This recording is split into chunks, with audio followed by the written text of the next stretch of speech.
And we're back for another episode. In this episode, we're going to be doing the Valentione event in Final Fantasy XIV for 2022. And as always, hello from Mithrie. What's up? So we are here at the amphitheater in Old Gridania, and we need to talk to Lister Valentione. So the quest is called No Love Lost. Lister Valentione has her midst full this Valentione Day. The quest is available for a short time. So 'tis the season of order and affection, and romance is thick upon the air. I list of House Valentione entreat you, dearest one, to breathe deep and take love's richness, its cloying rosy radiance into your bosom. Hold now a moment, traveller, this face. Yes, I know it well. You are a love's humblest servant, adore and adoration's foremost champion. Ah, what a delight it is to see you once again, and in such blessed times as these. Alas, every rose has its thorns, and even the fairest of seasons is not without its trials. Indeed, the trouble is afoot, and it threatens the hearts of all in this realm. Do you recall a Moogle by the name of Koopa Koop, a self-styled, magnificent maestro of the myriad matters of the heart? Heart-shaped palm? Ring any bells? Ah, excellent. For these woes we speak of are specifically his. Valentione's Day is a joyous occasion, but not always for those who acquit themselves as post-Moogles of the realm. Koopa Koop has his poor paws full, delivering heartwarming missives far and wide, hither and thither. Though he would never admit it, I fear he's at a wit's end. But you, benevolent adventurer that you are, can provide precisely what our hesitant herald requires, oh so desperately. Pray lend Koopa Koop your talents and retrieve him from the edge whereupon his wits now teeter so precariously. No! A working adventurer is a happy adventurer. Marvellous. You are a hero through and through. Koopa Koop will be so relieved. I shall fetch him at once.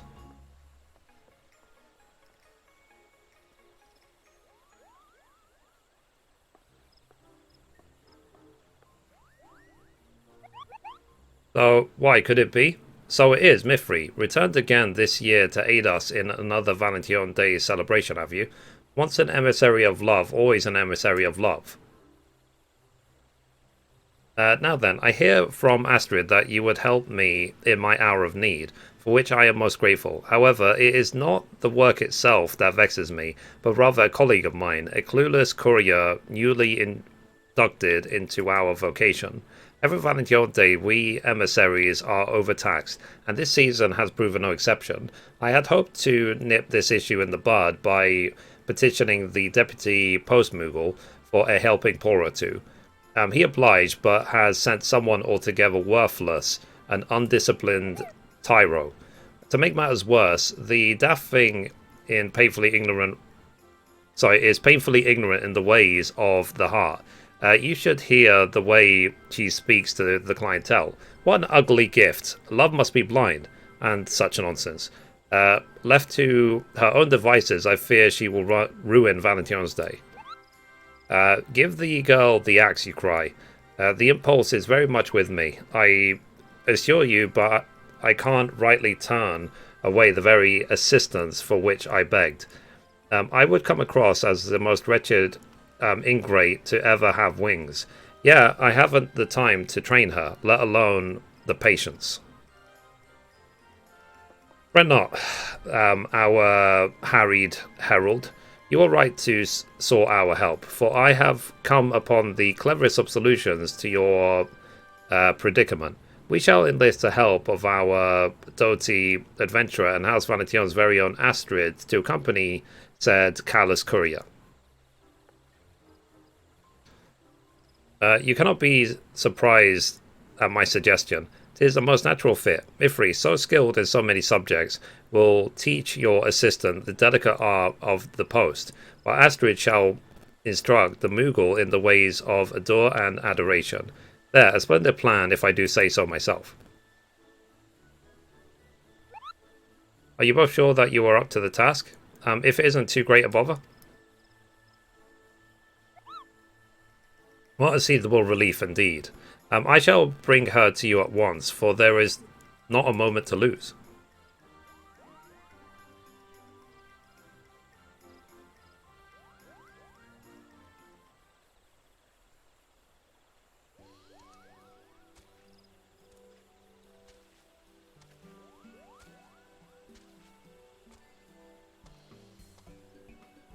May I introduce you my fledgling post-Moogle charge, Pukti Pico, and her loyal chocobo. Oh dear, this is rather awkward. I confess your friend's name has slipped my mind, Kupo.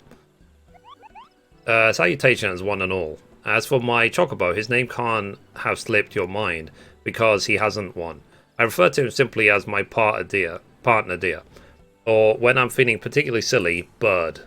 Many of my acquaintance of mine has attempted to provide him a name or two, but none of them ever stick.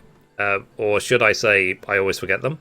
In any case, you may call him whatever you like. It makes no difference, least of all to him.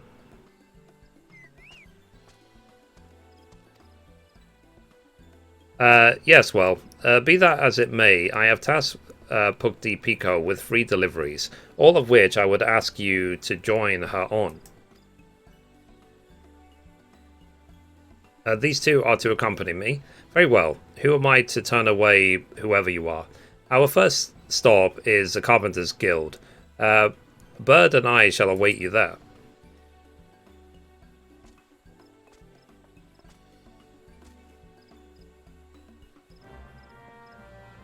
Fair enough, fair enough. Alright, let's head to the Carpenter's Guild. Okay, we made it to the Carpenter's Guild, so let's talk to him. So, oh, the recipient is out on an errand or some such. A pity. As for the parcel, well, since no one is available to take it, I say we just leave it to any old place. There are other assignments to be getting on with after all. I say now, hold there a moment. I am no post-Moogle, granted, but merely abandoning a package like this before a door seems a touch disrespectful, does it not? What we have here is a gift, an item crafted with love and care. It deserves to be treated as such. Who is this from, exactly? A young woman, if memory serves, daughter to the man meant to receive this. Oh yes, and there are something about her training at the Culinarian Guild, I think. My memory is hazy. We ought to make the delivery in person. Yeah, let's steal it. You make an interesting point. The man is out on an errand, yes, and since he's with the Carpenter's Guild, it stands to reason that he is out collecting lumber, and from the Botanist Guild, like as not. We shall start our search here, or there, for a Valentione's Day gift must be delivered straight into a recipient's hands. Fair enough. Alright, let's now head to the Botanist Guild. Okay, here we are. So let's talk to him again. So, a delivery for you, sir. You weren't at the guild when we came calling, so we took the liberty of tracking you down. Alright, give it here then. Oh, what's all this? Valentine's Day chocolate? Now this is a surprise. My daughter's an apprentice in the Culinarian Guild, you see. I'd heard that she'd been selected to make the chocolates for the festivities this year, but I certainly didn't expect to receive any myself. And how wonderful that you did. It is not every day that one's daughter is accorded the honour of crafting such a beloved confectionery. She must be quite the culinarian. That she is. My pride and joy, that girl. What a pleasant surprise this package was. Certainly made my day. I can't thank you enough for bringing it all the way out to me like you have. I will never forget this kindness. I'll never forget you. I love you. Walks away. Goodness, seems like a bit of an overreaction of being handed some food, doesn't it? He appreciated that we delivered it with care. So, agreed. There is a lesson to be learned here, Pugty. Joy is not meant to be kept to oneself. It is a feeling that yearns to be shared, and we played a part in bringing him happiness. So it is little wonder that he wished to share his felicity with us. I don't know what felicity means. And so, joy is meant to be shared. Well, when you put it that way, I suppose that's not so foreign a concept. When something makes me smile or laugh, I do tend to talk my companion's ear off about it, and I've often made the happier for it. Bird sounds. But enough about that. Time is wasting. Best be off on our next delivery. The recipient awaits at the Whistling Miller by the looks of it. Alright, let's go. Okay, we made it to the next one. So, pardon me, but I have a delivery for you, ma'am. For me? Oh, it's from one of my dearest companions, and look what they've sent. Pink seashells. Are they not extraordinary? Look at their vibrancy. Ah, and a card. Happy Valentine's Day. How delightful. Shells, empty ones? You can't even eat those. At least the other fellow received chocolate. Fuck, D, that is abominably rude. You must forgive our friend here. She is not accustomed to deliveries such as these. There's nothing to forgive, I assure you. I could hardly be upset after receiving a gift like this, and from a loved one I've not seen in quite some time. My friend, you see, is an adventurer in their own right. They enjoy being cryptic, though, and never outright tell me where they have been. Rather, they make me guess by dropping hints in the form of curiosities such as these. What a blessing this parcel is. I was only just wondering how they were faring and where their journeys had brought them. Thank you, Miss Postmoogle. You have brightened my day. Love is a mystery indeed, and a funny one at that.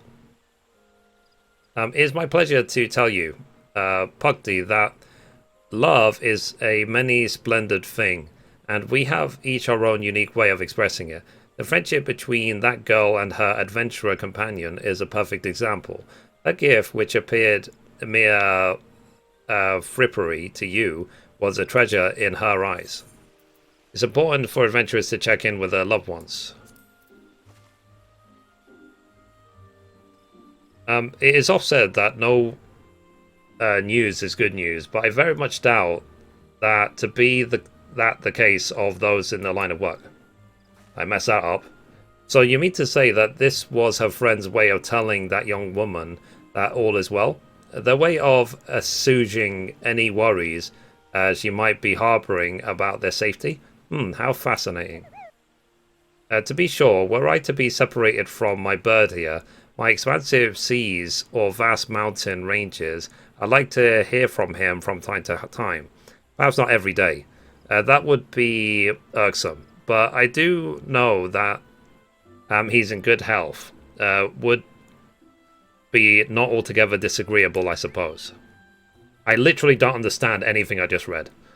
So, anywho, no sense in losing ourselves in thought, not when a parcel sits burning a hole in my satchel. Our next delivery takes us to Apkalu Falls. Let's away. Like, sometimes I feel like they just jabber on and it's just random words have no meaning. Anyway, let's carry on. Okay, so let's talk to him again. So, greetings, sir. I have for you a parcel from one of Uldar's remnant art dealers. Alas, her earrings, they've arrived. Goodness gracious.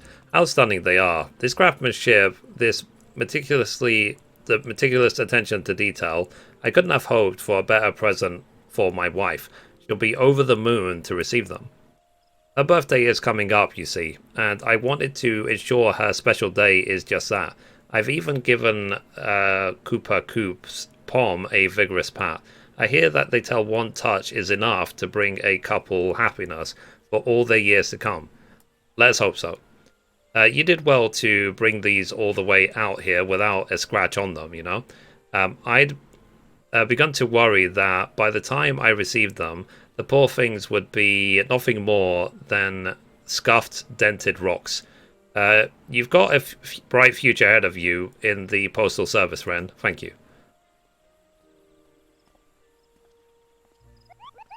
So now this is odd. There's a flutter in my chest, a tickle in my stomach. Have I taken ill? Or do compliments and words of gratitude always elicit this sort of response? Trust me when I say that you are not ill, Pugty. That flutter you feel, those ticklish sensations you described, that is fondness, a form of love indeed.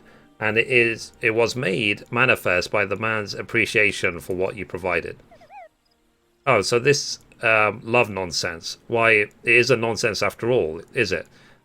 It's quite wonderful, actually. I liken it to that feeling when my bird and I settled down for an afternoon nap in the Twellswood, when I took myself under his wing and we are warmed by the sunlight breaking through the trees. Perhaps you haven't mastered the concept entirely, but I do believe that we are making strides in the right direction. You certainly seem more attuned to the ways of the heart than when we first made your acquaintance, at any rate.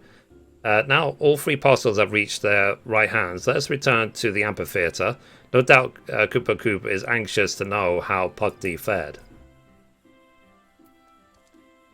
Cool. Alright, let's go back to the amphitheatre.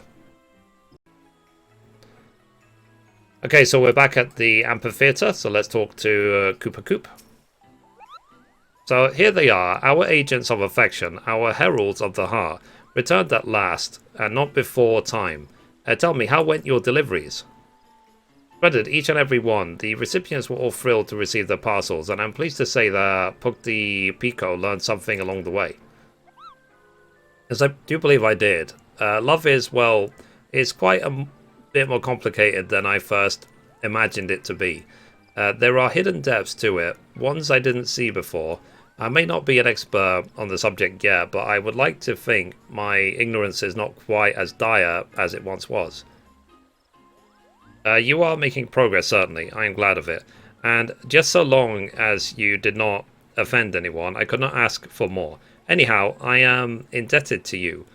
Astrid Mithrie, you have spared at least 3 citizens of the realm from a potential cruelty, however unintended it may have been.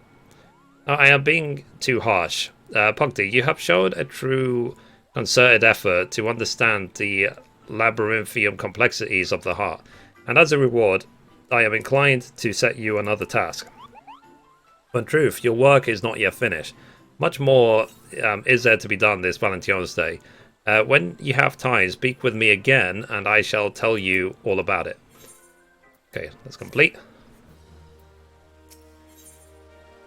The next quest is called Love's Labours, where we'll get the barding. So Koopa Koop has a matter of the heart on his mind. There you are, and not a moment too soon. Your unwavering devotion to the ways of adoring affection, love and romance, courtship and intimacy is both commendable and deeply appreciated. So to the task of which I speak, it involves a woman by the name of Olisei, who only just posted a parcel with no small amount of urgency. However, she then returned begging us to call off its delivery. A highly unusual request, and her eyes twin pools of sorrow. She fled straight away, ere I could even get my bearings, let alone ask what troubles her so. Will you help me seek her out? You are too kind. Now, as for this young woman, she is an Elizon of great beauty, and thus should not be an easy one to overlook. Last I saw of her, she had just made a sharp left at the fork of the road, unless my eyes deceive me. A left, you say?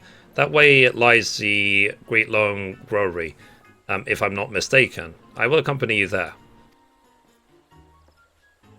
Mithrie, Pugty Pico, you two will look near Nofika's altar. Should you come upon her before we do, come find us at the Growery. I'm assuming that's near the Conjurer's Guild. Alright, let's go find Olisei. Okay, we found Olisei. So who, me? Yes, I am Olisei. Why'd you ask? Koopa Koop wants to see me, you say, and whatever for? He's beside himself with worry. He told us you turned tail and darted off looking dreadfully stricken, downright morose. You can understand his concern, surely. I don't know what morose means. I see. I owe him an apology for worrying him as I have, and an explanation for my frantic flight as well. Gupta's still at the amphitheater, correct? I'll go to him at once. Actually, never mind. She's already gone. I suppose I shall go and fetch him then. Shall I? Meet us at the amphitheater, Mithrie, and do hurry. We wouldn't want her dashing off again. Okay, let's go back to the amphitheater. Okay, we're back at the amphitheater again. Let's talk to her.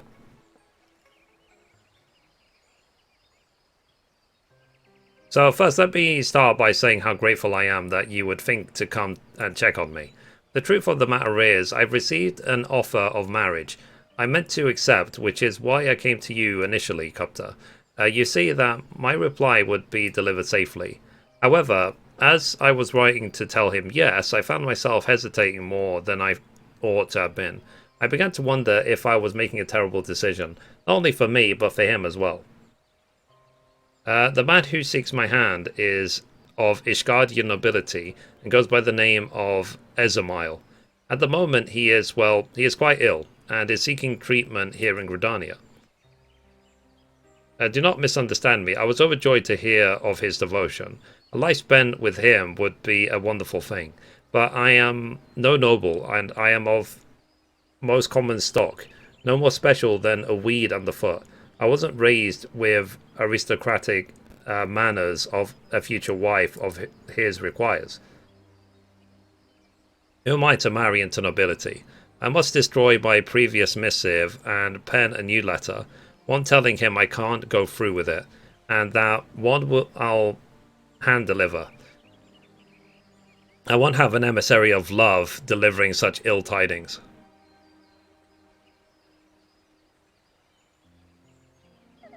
And now, I don't pretend to be an expert in the ways of the heart, but isn't love the desire to be with someone forever and on? The desire for a trusted partner in this world, someone with whom you can share your joys and your woes? If you care for him, be with him. Wouldn't it upset you to do anything but? It certainly seems to have. I may not have much experience with this, but I know that were I and my chocobo to be separated, I wouldn't like it. Not one bit. I don't believe giving up is a solution. So verily, I myself am of Ishgardian nobility and can thus speak from a place of authority. Each of our houses has its own traditions. It is our titles that connect us, not our principles. Before making your decision, seek the counsel of your beloved and learn what his family values. I could not agree more. After all, if it doubts you harbour not a lack of affection, if you believe his heart to be yours entire, then trust that he will listen to your troubles, that you and he can resolve them together. Why not send one more letter, explain what it is that vexes you? Yes, I see your point. It's unfair of me to hide my feelings like this. He's owed my honesty, but how does one even write such a letter? I wouldn't know where to begin. Perhaps you should explain your apprehension about fulfilling your duties as a wife of a man of a great house. Make it clear that should you decide to join his social milieu, you'll require time to study, learn, and train before you're comfortable. A word of warning, though. To compromise the very woman you are in order to bend to the rigours of nobility, may it leave you jaded, haggard, and altogether infuriated. Thus, I suggest you first inquire as to whether his family is capable of accepting you as you are. Why not simply write down all of your worries? I don't fancy myself a poet of passions or what have you, but there's something to be said for getting everything out in the open. All of these ideas have a great deal of merit, and each one should be given due consideration. Mithrie, what say you? Which of these notions has struck a chord with you? But ask for help adapting to his lifestyle. Make clear that you won't compromise who you are. Tell him exactly what concerns you.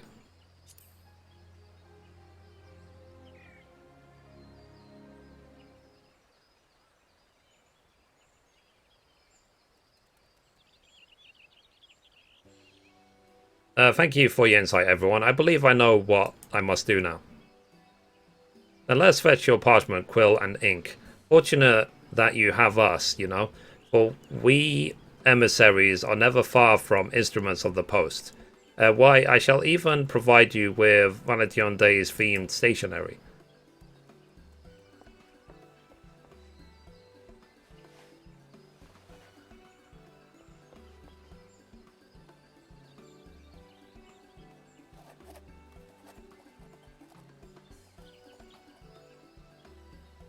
There, it's done. Now all that's left is for him to read it.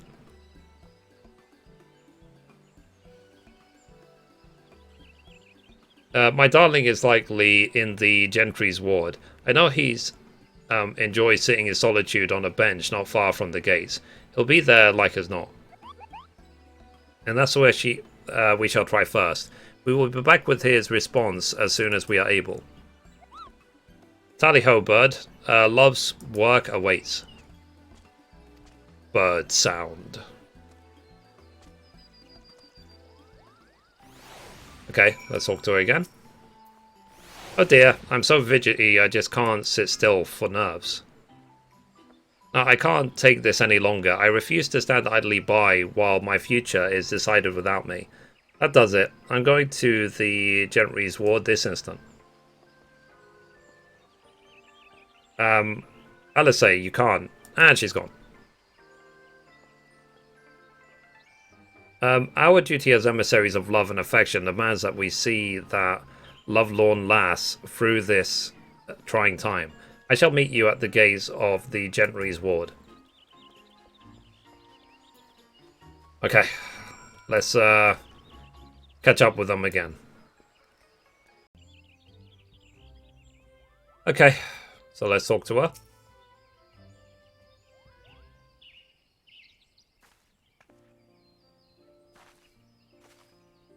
I'm sorry to have run off again like that, but I couldn't just wait around, twiddling my thumbs another moment more.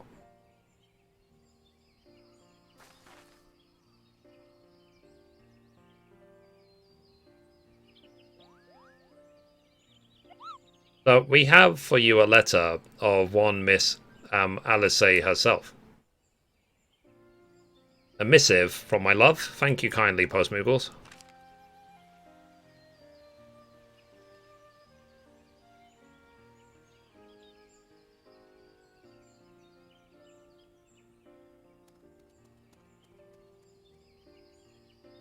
So perhaps it's not my place, but if I may. Alice thinks a great deal of you. We watched her as she wrote that letter for you, now hold, and we could see plain as day how much she cares for you. If there's love to be found in this world, it's there, in every word she has put on that page. The heart and its intricacies aren't my forte, I admit, but if you've even half as much affection for her as she has for you, then what you two share is something wondrous. I only hope that you can both weather whatever troubles you come your way. The heart isn't my forte, indeed. For one, who claims such a thing? You show remarkable perspicacity in the matter. You are changed from the Moogle I once knew. Colour me impressed, Kupo.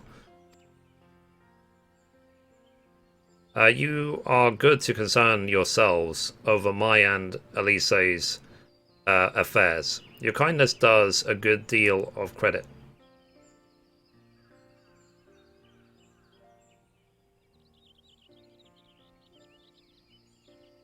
I shall pen my response this instant.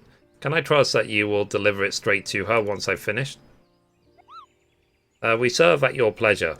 Your trust is not misplaced in us, good sir.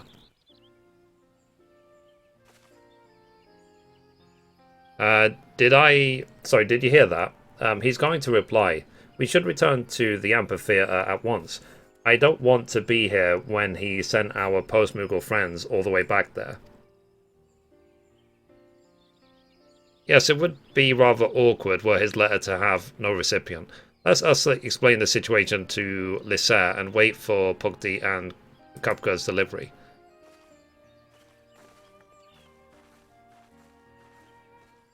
Alright, let's go back to the amphitheater.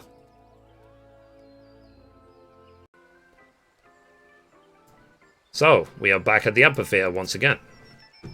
So, our eminent emissary of adoration and affection is with us once more, and now we are assembled, we only have to wait for the custodians of Ezimel's reply. I feel sick to my stomach. What if I've angered him? What if he calls off the whole engagement?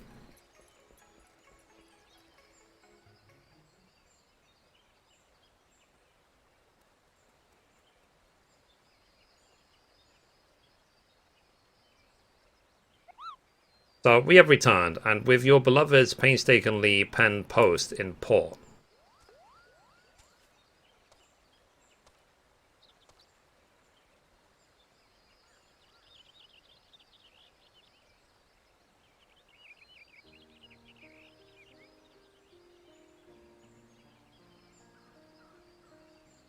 So, Pugdi, I was drawn to your advice in particular. I wrote down all my worries, concerns, and questions in a clear and concise fashion, and he responded with, well, some confusion, it seems. Although now, at least, he's aware of what troubles me, and for that he says he is grateful. He is very sweet, here you see. He tells me that together we will go down his list of mine and solve one problem at a time. Where we live, how will be up to us to decide, not his family.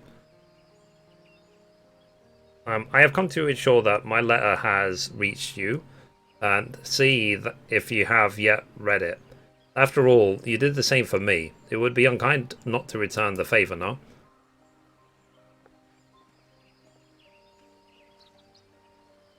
I mean, from that distance, was he screaming what he just said? Oh god, how embarrassing. You caught me spying on you, didn't you? So you're embarrassed for what, pray?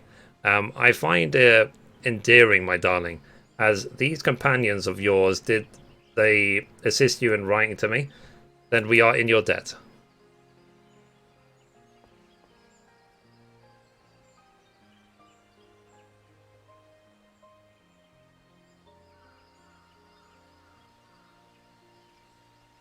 So, Alice, my love, what say you to tea at the Carnal Canopy?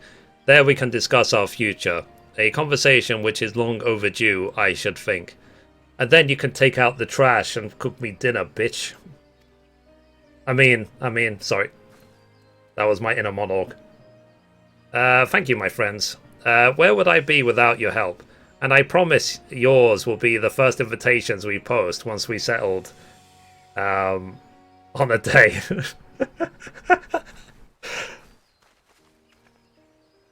Sorry, I'm not romantic, I'm not sentimental. I find these quests just so cheesy. Goodness gracious me.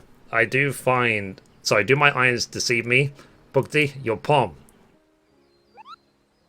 Why? It's adopted the very shape of the season. It's lovely beyond compare. It is much of my muchness of mind. I can't say what I'm thinking. I can't rightly explain it, but seeing those two together brought a flutter to my chest, a spring to my wings, and the next thing I knew, my palm began to tingle at the most peculiar of ways. It's such a marvellous thing to know that we had such a hand in ushering Ezamel and Elise's story into its next chapter, and to think it was all performed strictly through the art of the post. Affectionate missives are more than just silly. I'm not going to read the rest, I just don't care. We are lucky. Yes! Bird sounds! Woohoo! Waha!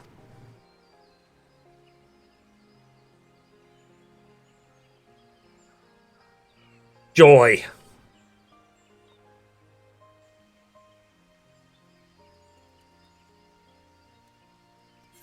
Okay, let's complete.